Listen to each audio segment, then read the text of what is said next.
Hello friends, welcome back to my channel. If you're new here, you're welcome to join the family, so do well to subscribe. In today's video, I'll be showing you how easy it is to make plantain mosa at home, so be sure to watch till the end, like this video and share to your friends and family.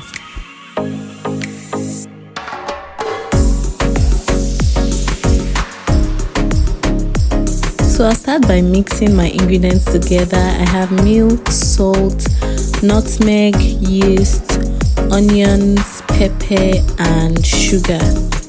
Now if you watched closely, I'm sure you must have noticed that I've not added any sugar, and that's because I totally forgot, but I'll add that in a minute. What I have in this bowl is plantain that I blended up with a little bit of water. I blended it because I don't like chunky bits of plantain in my mosa, but if you don't mind, you can go ahead and mash your plantains. Now I'm just going to add the blended plantain into the flour, and since I blended it up with water, I will not be adding any extra water. Just in case you've never heard of Mosa before, it's a member of the small chops family. Yeah, it's the immediate younger brother to puff puff, if I may say so. It's very similar to puff puff, but it tastes even better. Most people use banana to make theirs, but I'm using plantain today because that's what I have available and it's a great substitute.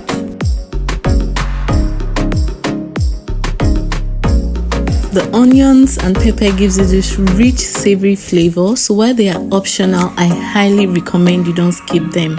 Everything I used for this recipe and the measurements will be listed out in the description box, so be sure to check it out. I'm making a very small batch today. This recipe yields about 25 pieces, depending on how small or big you fry them, but you can double or triple the recipe if you want more. So I'm mixing everything together to make sure it combines beautifully, and then I added the sugar I forgot to add earlier and I mixed that up again.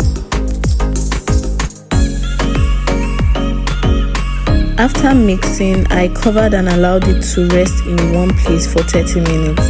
This was after 30 minutes. It doubled in size, but somehow I missed the clip, so I can't show you how it looked. Sorry about that. Now all that is left to do is fry. If you notice, the batter is on the watery side, and if I'm being honest, it was not intentional. Although it was not a problem, the mosas do not have the perfect round shape that I would like.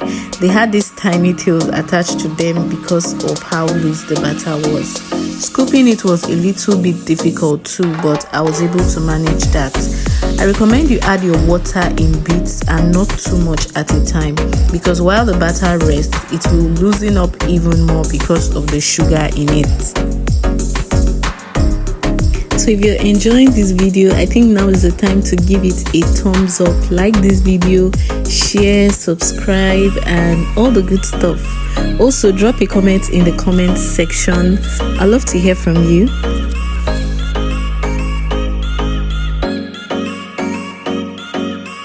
So friends, at this point I'm honestly running out of ideas and would love your suggestions. So just tell me in the comments, what kind of videos do you want to see on this channel, or what do you want me to make?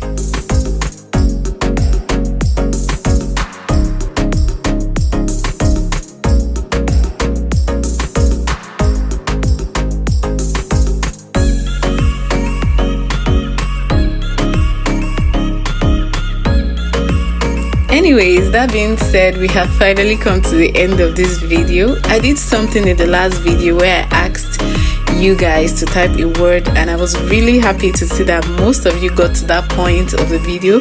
So just like the last time, if you watched to this point, type Mosalicious and you might just be lucky enough to win any small 5 million naira that I'm not using. Please don't forget to like, share, subscribe and drop a comment. Bye for now, and I'll see you in my next one. Goodies always from Chidi.